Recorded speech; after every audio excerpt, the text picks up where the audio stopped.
अस्सलाम वालेकुम नाज़रीन, FSID न्यूज में आपका इस्तकबाल है। मैं मोहम्मद फारूक। पढ़ते हैं आज की ताज़ा खबर। SS dental care multi speciality and implant centre doctor Salim Malik की जानिब से रोजाना फ्री चेकअप। टाइमिंग सुबह 11 बजे से रात 8 बजे तक। Sunday also open. यहाँ पर implant with teeth in 3 days, laser treatment, Hollywood smile design, flexible denture व दीगर ट्रीटमेंट किए जाते हैं। SS dental care, clock tower beside Rahmat Masjid, HR complex, first floor, SBI main branch road, Mahbubnagar. मज़ीद तफसीलात के लिए मोबाइल नंबर 8522843048 पर रब्त पैदा कर सकते हैं। सदर तेलंगाना जागृति व रुकन कानून साज कौंसिल BRS कविता ने कहा कि पसमानदा तबकात को 42% रिजर्वेशन की फराहमी के लिए तेलंगाना जागृति की जिद्दोजहद मुसलसल जारी है। वो आज अपनी रिहाइशगाह पर प्रेस कॉन्फ्रेंस से खिताब कर रही थी।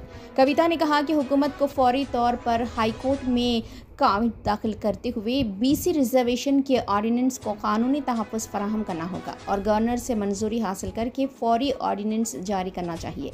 कविता ने वाज़ेह किया कि रियासती काबीना की जानिब से ऑर्डिनेंस लाने का जो फैसला किया गया है वो दरअसल तेलंगाना जागृति की जिद्दोजहद का नतीजा है। ताहम उन्होंने इस्तिफ़सार किया कि जो लोग आज ऑर्डिनेंस लाने की बात कर रहे हैं वो अब तक क्यों खामोश बैठे थे।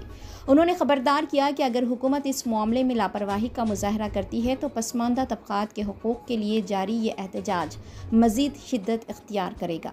उन्होंने कहा कि तेलंगाना जागृति ने दिल्ली जाकर BJP और कांग्रेस की पसमानदा तबकात के साथ धोखाधड़ी को बेनकाब किया।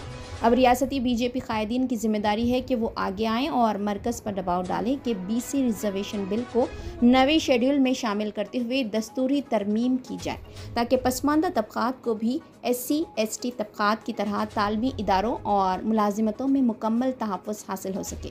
कविता ने इस बात पर भी जोर दिया कि सिर्फ सियासी रिजर्वेशन काफ़ी नहीं, हुकूमत को ये वाज़ेह करना होगा कि तालीम और रोज़गार के शोबों में इसकी क्या पॉलिसी है। उन्होंने रियासती BJP कायदीन पर तनकीद की और कहा कि वो कांग्रेस को निशाना बनाने में मसरूफ़ हैं, लेकिन पसमानदा तबकात के हुकूक़ के तहफ़्फ़ुज़ के लिए जो कुछ करना चाहिए वो खुद नहीं कर रहे हैं। कविता ने कहा कि हुकूमत ने अगरचे कुछ पेशरफ्त की है, लेकिन हम आइंदा 1 हफ्ते तक हुकूमत की कारकर्दगी पर नज़र रखेंगे। उन्होंने ऐलान किया कि तेलंगाना जागृति की जानिब से तयशुदा रेल रोको एहतजाज को फ़िलहाल मुलतवी किया जा रहा है। ताहम अगर गवर्नर ऑर्डिनेंस पर दस्तखत ना करे या हुकूमत संजीदगी का मुजाहरा ना करे तो यह एहतजाज और ज़्यादा शिद्दत इख्तियार करेगा।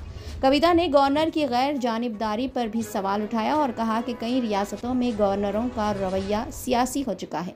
ताहम हमें उम्मीद है कि तेलंगाना के गवर्नर आइनी जिम्मेदारी को निभाते हुए पसमानदा तबकात के रिजर्वेशन से मुतालिक ऑर्डिनेंस पर दस्तखत करेंगे, क्योंकि यही जमहूरी और आइनी विखार का तकाजा है। कविता ने कहा कि तेलंगाना जागृति पसमानदा तबकात के लिए मसावी हुकूक़ के हुसूल तक अपनी जिद्दोजहद जारी रखेगी और ज़रूरत पड़ने पर आने वाले दिनों में मज़ीद सख्त इक़दामात उठाए जाएंगे।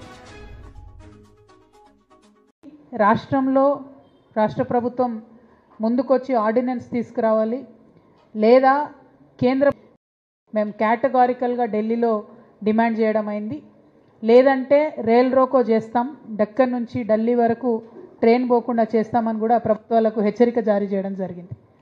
తదనంతరం జరిగినటువంటి పరిణామంలో మరి నిన్న క్యాబినెట్లో ఒక డెసిషన్ వచ్చింది. మేము ఆర్డినెన్స్ పెడతా ఉన్నాము, ఆ ఆర్డినెన్స్ పెట్టి 42% ఇచ్చేంత వరకు కూడా ఎన్నికలకు వెళ్ళము అని నిన్న పొంగులేటి శ్రీనివాసరెడ్డి గారు క్యాబినెట్ తర్వాత చెప్పడం జరిగింది. ఇదొక ముందడుగుగా మేము భావిస్తూ ఉన్నాము. ఇది ఖచ్చితంగా తెలంగాణ BC బిడ్డల విజయంగా మేము భావిస్తూ ఉన్నాము, తెలంగాణ జాగృతి విజయంగా మేము భావిస్తూ ఉన్నాము, యునైటెడ్ పూలే ఫ్రంట్ విజయంగా మేము భావిస్తూ ఉన్నాము.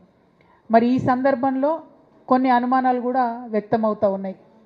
ఆర్డినెన్స్ ఇచ్చి ఇమీడియట్గా రిజర్వేషన్ వచ్చే మాట అయితే మరి 18 నెలలు ఆగాల్సినటువంటి అవసరం ప్రభుత్వానికి ఏమిటి అన్నది ఫస్ట్ క్వశ్చన్. ఎందుకు ఆగినరు అన్నటువంటి విషయం నిజంగా చాలామంది కన్ఫ్యూజన్లో ఉన్నారు.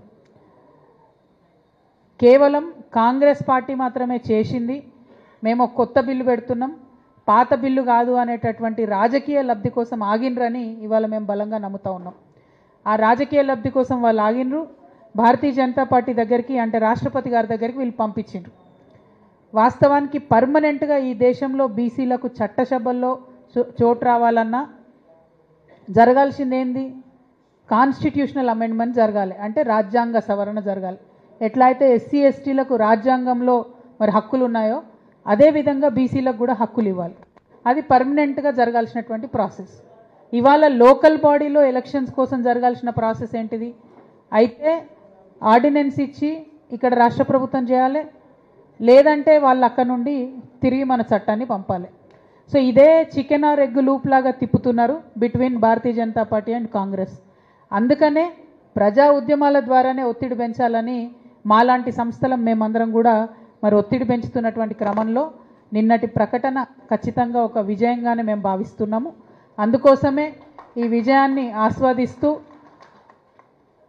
ఆర్డినెన్స్ ఇస్తామని చెప్పినారు కాబట్టి మేము తలపెట్టినటువంటి రైల్ రోకోను కూడా నిరవధికంగా మేము వాయిదా వేస్తూ ఉన్నాము. ఒకవేళ ఆర్డినెన్స్ మీద గవర్నర్ గారు సంతకం పెట్టకపోతే భారతీయ జనతా పార్టీకి సంబంధించి ఇతర రాష్ట్రాలలో కూడా గవర్నర్లకు గవర్నమెంట్కు మధ్యలో పంచాయతీలు అవుతున్నాయి. ఆర్డినెన్స్ ఇచ్చినా బిల్లు ఇచ్చినా గవర్నర్లు సంతకం పెట్టకుండా ఆపుతున్నారు. మరి ఇక్కడ తెలంగాణలో కూడా అదే పరిస్థితి వస్తే మీ అందరికీ తెలుసు, జాగృతి అయినా యునైటెడ్ పూలే ఫ్రంట్ అయినా ఉద్యమాలకు ముందు వరుసలో ఉండేటటువంటి సంస్థలు మళ్ళీ ముందుకొచ్చి ఖచ్చితంగా ప్రజల మద్దతుతోని రైలును స్తంభింపజేస్తాం, బస్సులు స్తంభింపజేస్తాం, అల్టిమేట్గా బీసీల హక్కులు సాధించే వరకు కూడా కొట్లాడతాం. आप हमारा ये वीडियो YouTube पर देख रहे हैं तो सब्सक्राइब करना ना भूलें और बेल आइकन दबाएं।